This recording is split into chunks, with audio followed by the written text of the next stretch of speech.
રાજકોટ જિલ્લાના ઉપલેટા નગરપાલિકા વિસ્તારમાં આવેલા 3 જૂનવાણી ઇમારતો તોડી પાડવા તંત્ર દ્વારા અલ્ટિમેટમ આપવામાં આવ્યું. ઉપલેટામાં આમ તો અનેક વિસ્તારોમાં અતિ જૂનવાણી મિલકતો અને ઇમારતો ખૂબ જ જોખમી છે, જેને લઈને આસપાસના લોકોમાં પણ ભયનો માહોલ ફેલાયેલો છે. જેમાંથી ગયા ચોમાસાની સિઝનમાં આવા જૂનવાણી બાંધકામો પડી જવાથી અનેક જાનહાનિ થવાના બનાવો પણ બની ચૂક્યા.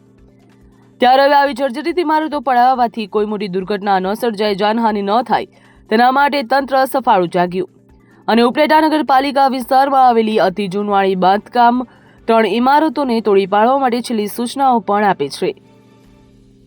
જેમાં એક બસ સ્ટેશન પાસે આવેલી રવિ ટાવર નામની બિલ્ડિંગ અને અન્ય 2 સ્મશાન રોડ ઉપર આવેલા ફેઝ નૂરી એપાર્ટમેન્ટ તેમજ કામદારોના ક્વાર્ટરનો સમાવેશ થાય. આ 3 ઇમારતો અતિ જૂનવાણી હોય અને ગમે ત્યારે કોઈ મોટી દુર્ઘટના ન ઘટે તેને ધ્યાનમાં લઈને તંત્રએ આમાં રહેતા પરિવારોને 8 દિવસમાં આ બિલ્ડિંગ ખાલી કરવાનું જણાવ્યું.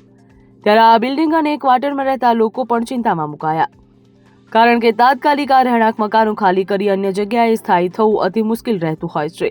તો બીજી તરફ આમ રહેતા લોકો અતિ પછાત વર્ગના હોય, જેથી બીજી જગ્યાએ મોંઘા ભાડા ભરવા પણ પોસાય તેમ ન હોવાથી સ્થાનિક લોકો મોટી ચિંતામાં મુકાયા. બ્યુરો રિપોર્ટ, ખબર ગુજરાત લાઈવ.